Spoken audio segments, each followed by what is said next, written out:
Апелација не сака да ризикува. Бојан Јовановски останува во притвор. Судот ја отфрли жалбата со која првоосомничениот во рекет побара да излезе од затворот во Шутка. Иако истрагата за случајот е завршена и тој не може повеќе да влие врз сведоците, апелациониот суд смета дека се уште постои опасност Бојан Јовановски да побегне од државата или да го повтори делото. Освен за Јовановски, апелација одлучува и по жалба за одбиената гаранција на поранешната специјална јавна обвинителка Катица Јанева за укинување на притворот или за замена со куќен притвор. Од тројцата осомничени за случајот рекет, само Зоран Милевски, кичеец, е пуштан во домашен притвор. Јовановски е во Шутка веќе 2,5 месеци.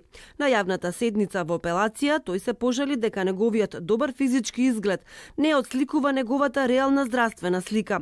И според тврдењето, Јовановски бил во животно загразувачка состојба. Јанева пак е во притвор од 21 август.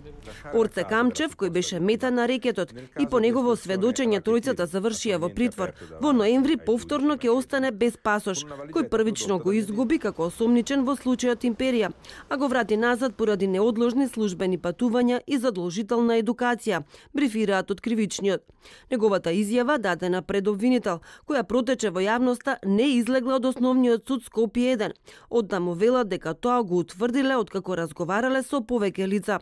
Но за секој случај за воиднина презеле дополнителни мерки за предпазливост при доставувањето на списите од предметите до другите надлежни институции. За последниот случај и понудата за продажба на исказот на кичеец во случајот рекет, од судот рекоа дека до нив не е пристигнато официјално известување.